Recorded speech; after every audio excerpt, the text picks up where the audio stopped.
नमस्कार दोस्तों, इस वीडियो में हम NCERT क्लास 9th का सोशल साइंस सामाजिक विज्ञान इसमें हम देखेंगे भूगोल जियोग्राफी इसका चैप्टर नंबर 3 अफवाह के क्वेश्चन आंसर इस वीडियो में हम देखेंगे। अगर आप इस चैनल पर नए हैं तो इस चैनल को सब्सक्राइब करें, बेल आइकन प्रेस करें ताकि आने वाले वीडियो आपको आसानी से मिल सके। दोस्तों वीडियो को अंत तक देखें और वीडियो में बताएं आपको कैसा लगा। क्वेश्चन नंबर 1 देखेंगे। नीचे दिए गए 4 विकल्पों में से सही उत्तर चुनें। निम्नलिखित में से कौन से वृक्ष की शाखाओं के समान अफवाह प्रतिरूप प्रणाली को दर्शाता है। तो दोस्तों हम देखेंगे इसमें दर्शाता है, उत्तर देखेंगे केंद्राभिमुख। कौन से दोस्तों? केंद्राभिमुख। नेक्स्ट देखेंगे उल्लर झील निम्नलिखित में से किस राज्य में स्थित है। उल्लर झील निम्नलिखित में से किस राज्य में? तो वो है जम्मू कश्मीर में। किस राज्य में है? जम्मू कश्मीर में।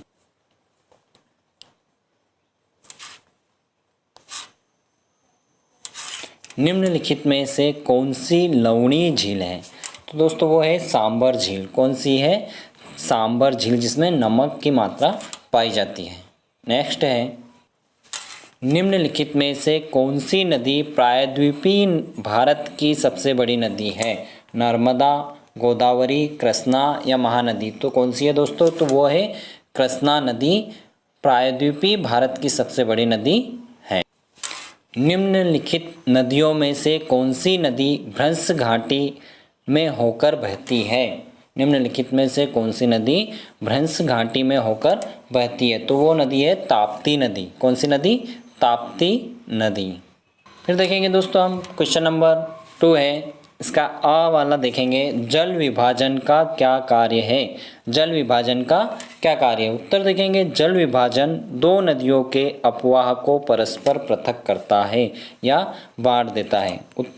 उदाहरण के लिए हिमालय पर्वत एवं अंबाला सबसे बड़े जल विभाजन क्षेत्र है। नेक्स्ट है भारत में सबसे विशाल द्रोणी नदी कौन सी है? भारत में सबसे विशाल नदी द्रोणी कौन सी है? तो भारत में सबसे विशाल नदी द्रोणी गंगा है। कौन सी है? गंगा नदी। नेक्स्ट है सिंधु एवं गंगा कहाँ से निकलती है? सिंधु नदी एवं गंगा नदी कहाँ से निकलती है? आंसर देखेंगे सिंधु नदी मानसरोवर झील के निकट से और गंगा नदी गंगोत्री से निकलती है। सिंधु नदी मानसरोवर झील के निकट से और गंगा नदी गंगोत्री से निकलती है। नेक्स्ट है गंगा की दो मुख्य धाराओं के नाम लिखिए। गंगा की दो मुख्य धाराओं के नाम लिखिए।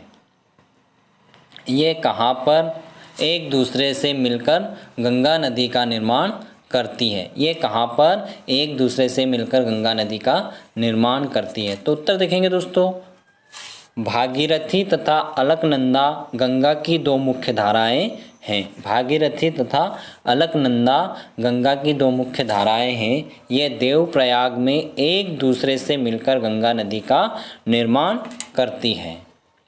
नेक्स्ट है लंबी धारा होने के बावजूद तिब्बत के क्षेत्रों में ब्रह्मपुत्र में कम गाद या सिल्ट क्यों पाई है? तो दोस्तों आंसर देखेंगे यद्यपि तिब्बत में ब्रह्मपुत्र नदी का मार्ग काफ़ी लंबा है, परंतु वही नदी में गाद की मात्रा काफ़ी कम होती है, जिसके प्रमुख कारण इस प्रकार हैं। तो दोस्तों हम कारण देखेंगे तिब्बत में ब्रह्मपुत्र में जल की मात्रा बहुत ही कम होती है, फलस्वरूप इसमें अपरदन करने का इतना सामर्थ्य नहीं होता। तिब्बत एक पर्वतीय क्षेत्र है जिसका अधिकांश भाग कठोर सेलों से बना हुआ है, इसलिए यह अपरदन जैसी क्रियाएं ना के बराबर होती है, अतः यह गाद की मात्रा प्रायः कम पाई जाती है। तिब्बत एक ठंडा तथा शुष्क प्रदेश है जहाँ वर्षा काफ़ी कम होती है। फलस्वरूप नदी में पानी की मात्रा कम तथा गाद की मात्रा भी कम होती है। नेक्स्ट क्वेश्चन देखेंगे, कौन सी दो प्रायद्वीपीय नदियां गर्त से होकर बहती है? समुद्र में प्रवेश करने से पहले वे किस प्रकार की आकृतियों का निर्माण करती है? तो आंसर देखेंगे, उत्तर है नर्मदा और ताप्ती नदियाँ। नर्मदा और ताप्ती नदियाँ गर्त से होकर बहती है। ये नदियाँ महाखंड, प्रताप, भ्रंश घाटी और ज्वार नद मुख का निर्माण करती है। नर्मदा और ताप्ती नदियाँ गर्त से होकर बहती है और ये नदियाँ महाखंड, प्रताप, भ्रंश घाटी और ज्वार नद मुख का निर्माण करती हैं। नेक्स्ट है, नदियों एवं झीलों के कुछ आर्थिक महत्व बताइए। नदियों एवं झीलों के कुछ आर्थिक महत्व बताइए। तो नदियों एवं झीलें आर्थिक रूप से बहुत महत्वपूर्ण हैं। इनके द्वारा भूमि की सिंचाई की जाती है, जो देश में खाद्यान्नों की मात्रा को बढ़ाकर देश को आत्मनिर्भर बनाने में महत्वपूर्ण सिद्ध हुई है।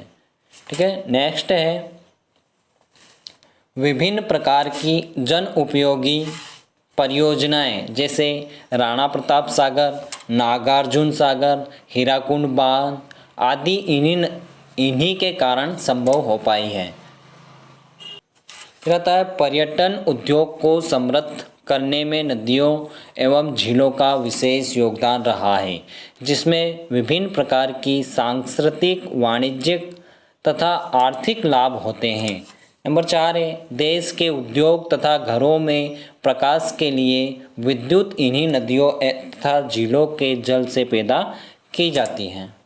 नेक्स्ट है, नदियों तथा झीलें नौ संचालन के कार्य में महत्वपूर्ण भूमिका निभाती है, जो माल ढुलाई का एक महत्वपूर्ण साधन है। इन्हें नदियाँ और झीलें क्या करती हैं, जो जल मार्ग है उसमें भी एक अपनी महत्वपूर्ण भूमिकाएं निभाती हैं। नेक्स्ट है दीर्घ उत्तरी प्रश्न। नीचे भारत की कुछ झीलों के नाम दिए हैं, इन्हें प्राकृतिक तथा मानव निर्मित वर्गों में बांटना है। तो कौन कौन सी झीलों के नाम दे रखे हैं? उलर झील, डल झील, नैनीताल, भीमताल, गोविंद सागर, लोकताल, बारापानी, चिल्का, सांबर, राणा प्रताप सागर, निजाम सागर, पुलिकट, नागार्जुन सागर, हीराकुंड। और यहाँ पर उत्तर दे रखा दोस्तों, प्राकृतिक झीलें और मानव निर्मित झीलें। तो प्राकृतिक झीलों में देखेंगे हम उलर, डल, नैनीताल, भीमताल, लोकताल, बारापानी, चिल्का, सांबर।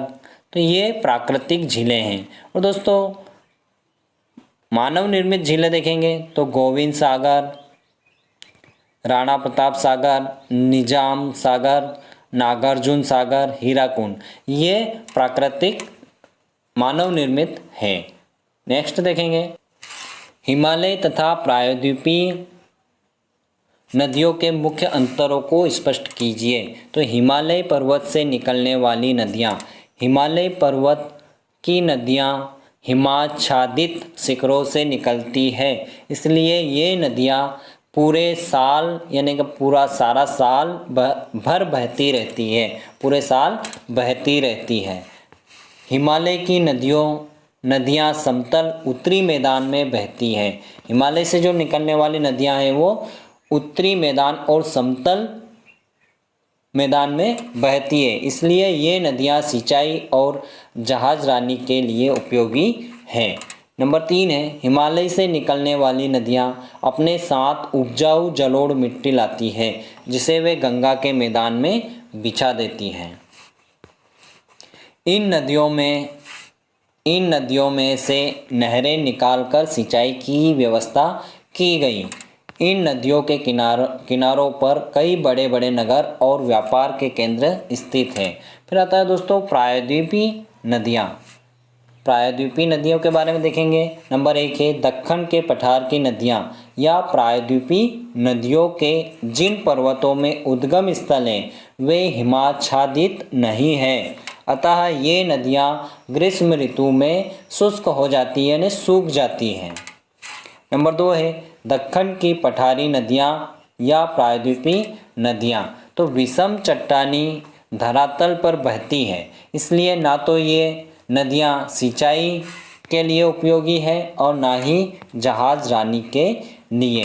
नंबर 3 है दक्कन के पठार की नदियाँ या प्रायद्वीपीय नदियाँ अपने साथ दोमट मिट्टी नहीं लाती है। ये नदियाँ अपने साथ दोमट मिट्टी नहीं लाती है।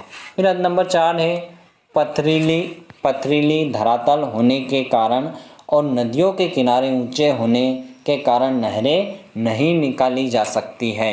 संग्रहित जल छोटी छोटी नहरों द्वारा खेतों में सिंचाई के लिए पहुंचाया जाता है। नंबर 5 है इन नदियों के किनारे बहुत कम बड़े नगर या व्यापार के केंद्र स्थापित हैं।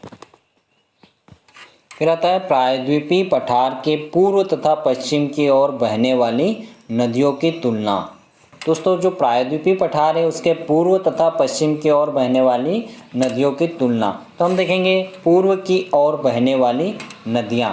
सबसे पहले देखेंगे पूर्व की ओर बहने वाली नदियाँ। तो दोस्तों हम देखेंगे इसमें प्रायद्वीपीय पठार के पूर्व में बहने वाली मुख्य नदियाँ हैं महानदी, गोदावरी, कृष्णा और कावेरी। ये नदियाँ बंगाल की खाड़ी में गिरती है। ये नदियाँ कहाँ पर गिरती है? बंगाल की खाड़ी में। ये नदियाँ जिन घाटियों में बहती है वे इतनी तंग और उतनी गहरी नहीं होती है। ये तंग और उतनी गहरी नहीं होती है। फिर आता है दोस्तों पश्चिम की ओर बहने वाली नदियाँ। तो जो पश्चिम की ओर बहती हैं प्रायद्वीपीय पठार की पश्चिम की ओर बहने वाली मुख्य नदियां हैं नर्मदा और ताप्ती, जो कि पश्चिम दिशा की ओर बहती हैं। ये नदी अरब सागर में जाकर मिलती है या गिरती है। ये नदियां बड़ी तंग और गहरी घाटियों से होकर बह